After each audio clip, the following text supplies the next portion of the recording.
All right, you guys, welcome to another my reading. On my last reading, I left off where William Cooper witnessed the assassination of J.F. Kennedy on television.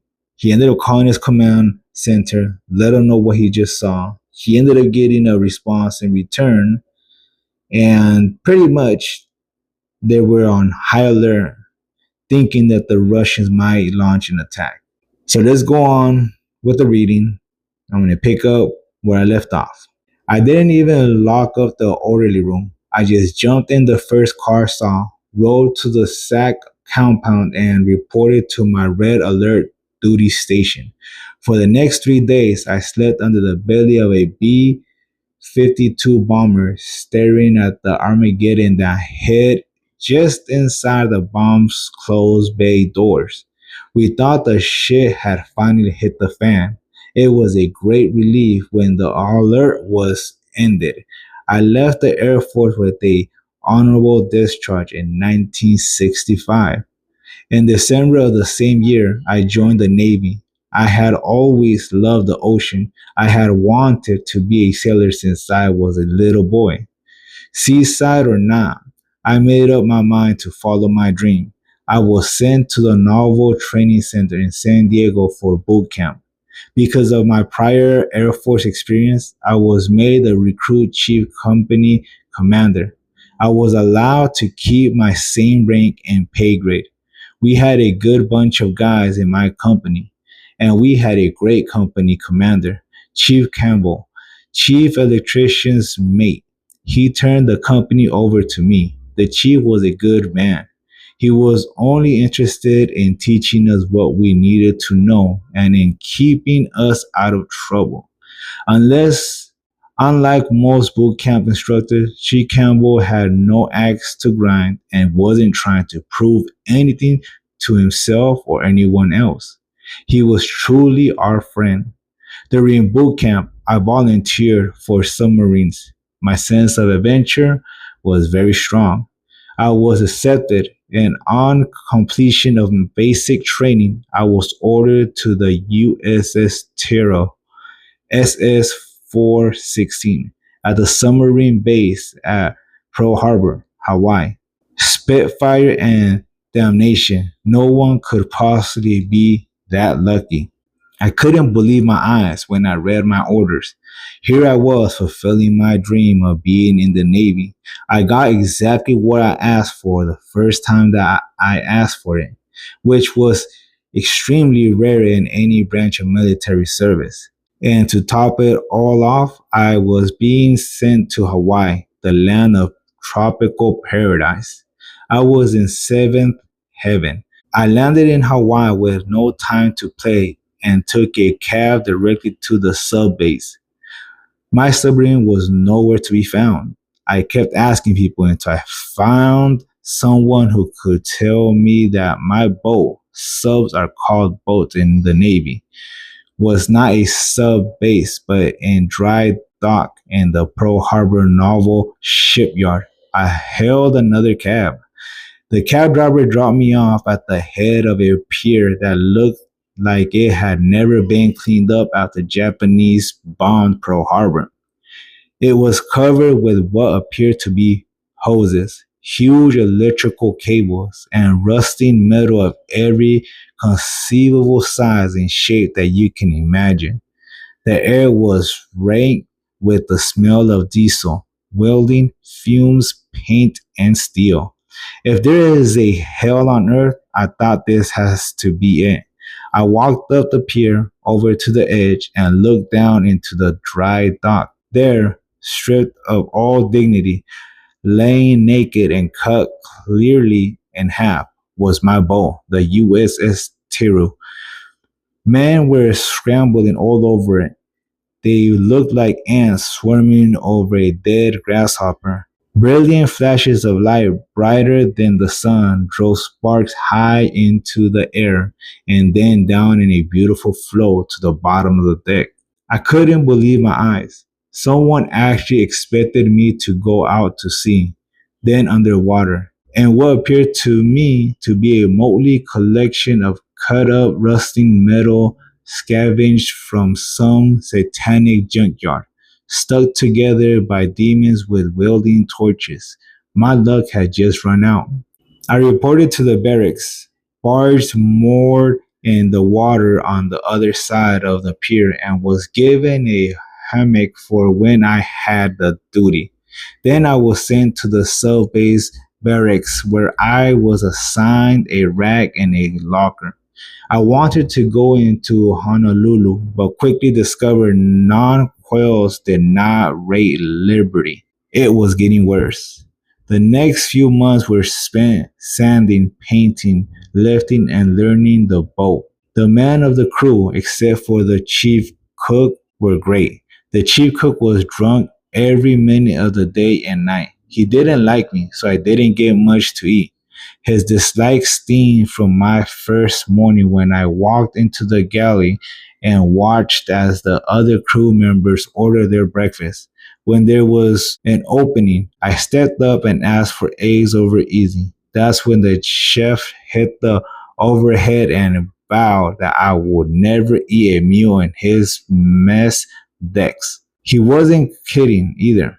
The only time after that morning that I got anything to eat out of the galley was when the chef cook was ashore. To this day, I still don't know what I did wrong. I could have gone to the captain, but if I had done that, I might as well have put in for a transfer at the same time. It wasn't long, though, before I was able to locate where he hid his booze. I made his life miserable from that moment on. I won't tell you what I laced his vodka with, but it wasn't nothing you ever want to drink, believe me. I kept that chef so sick that he was transferred off the boat for medical reasons. I didn't want to hurt him, but it was either get rid of him or starve to death. I made up my mind that chef or no chef, I wasn't going to go to sea on a boat that wouldn't feed me. I didn't relish going to sea with a drunk chef in charge of closing the main induction valve when the boat made a dive. When a submarine goes underwater, certain valves must be closed or the boat will flood with water and everyone will drown. The main instruction is the most important of those valves.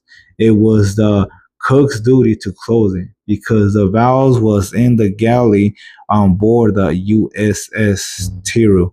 I made two specially close friends while on the Tiru, a black seaman named Lincoln Loving and an American Indian seaman we called Geronimo. The three of us were inseparable. Lincoln was best man at my first marriage. Of the three, Geronimo was the most experienced seaman, so he taught Lincoln and me. He knew everything there was to know about the boat, rope, paint, and a whole lot of other things that a man had to know to survive in the Navy.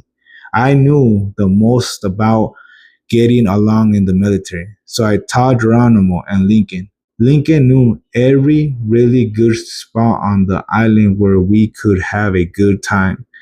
So he led the Liberty Party. Three things really stand out in my mind about the time I spent on the Tiru.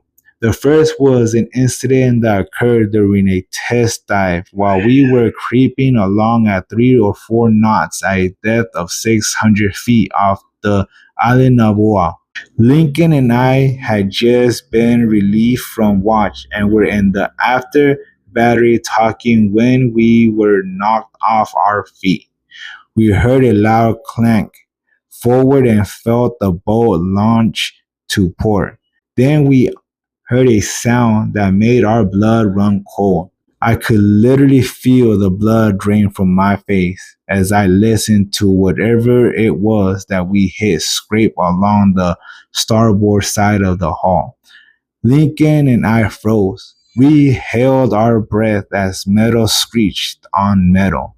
I thought it would never end. No one moved anywhere.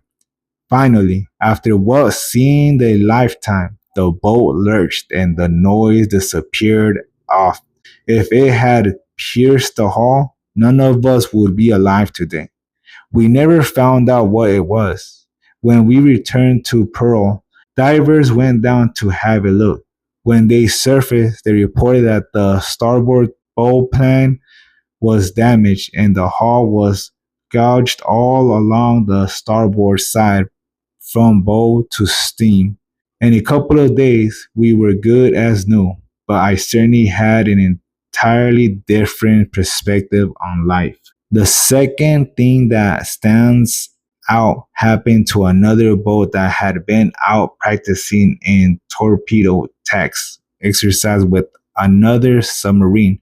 I remember seeing the boat entering the harbor with a large tarp over the conning tower. I could see something holding the tarp up on each side of the tower, but I couldn't see what it was. Later, Geronimo, Lincoln, and I walked over where the boat was berthed and looked under the tarp. The other boat in the exercise had scored a direct hit. What we saw was their torpedo sticking completely through the sail. We started laughing. Then we looked at each other and decided that it wasn't so funny after all. This submarine business was not quite as attractive as I thought. Number three happened during a transit between the Portland, Seattle area and Pearl Harbor. I was the port lookout during the afternoon watch, 1200 to 1600. Geronimo was a starboard lookout, and Signbar was odd, officer of the deck. We were doing 10 knots on the surface, and the three of us were on the bridge in the conning tower. It was a bright day, but the sun was obscured by a low layer of clouds. It was cool. We had a bit of fun when someone below requested permission to put a man on deck forward to get something that was needed from the waterproof deck locker. The locker was under the deck plate all the way up on the bow near the forward torpedo room escape trunk. Geronimo and I laughed when Ensign Ball gave his approval. He really shouldn't have because we were running a pressure wave over the bow. When we saw who it was they had sent on deck, we roared with laughter. We looked down over the side of the sail and the deck level door just as it popped open and Seaman Lincoln Loving stuck his head out. He didn't look happy. Lincoln reached down and put the runner in the safety track in the deck, fastened the safety belt around his waist, and grabbing the handrail, stepped out on deck. He looked up at us with that "don't you laugh at me" look that he did so well. It took him a few minutes to get up the nerve to let go of the handrail and begin to make his way forward against the wind and the pitching deck. Gingerly, he crept forward until he was just at the point where the pressure wave was rolling off the deck when the boat heaved free of the water on its cyclical upswing. I could see that Lincoln was trying to time a run forward when the boat was out of the water. He made a couple of false starts, then ran slipping on the wet deck, disappearing into access hole for the forward torpedo room escape hatch. The boat plunged underwater and I found myself sucking air as I imagined the cold salt water swirling around me. It wasn't me, though. It was Lincoln. I gripped the top of the sail as I waited for the boat to swing up, hoping that Lincoln wouldn't panic. What we saw next could have been a clip from one of those old Keystone Cops movies. Lincoln was flailing water so hard that it looked like he had 40 arms and 40 legs. It was only then that I realized that Lincoln had joined the Navy, but he did not know how to swim. When he finally gathered a foothold, the half-drowned seaman exploded up out of the hole like the Polaris missile and ran back to the conning tower just as fast as his wet leather soles would carry him. Ensign Ball, Geronimo, and I laughed for a good 10 minutes. In fact, every time we saw Lincoln for the next 2 days, we would burst out laughing. Lincoln didn't think it was funny and didn't miss a chance to slug us every time we laughed. Lincoln went below. Geronimo and I began the unending task of sweeping the horizon from bow to steam. Then the sky from horizon to zenith, and then back to the horizon from bow to steam. Again and again, and then a pause to rest our eyes and chat for a few minutes. I asked Ensign Ball to call for some hot coffee. As he bent over the 1MC, I turned, raising my binoculars to my eyes just in time to see a huge disk rise from beneath the ocean, water streaming from the air around it, tumbled lazily on its axis, and disappeared into the clouds. My heart beat wildly. I tried to talk but couldn't. Then I changed my mind and decided I didn't want to say that. I had seen a flying saucer the size of an aircraft carrier come right out of the ocean and fly into the clouds. I looked around quickly to see if anyone else had seen it. Insane Ball was still bending over the 1MC. Shano was looking down the starboard side aft. I was torn between my duty to report what I had seen and the knowledge that if I did, no one would believe me.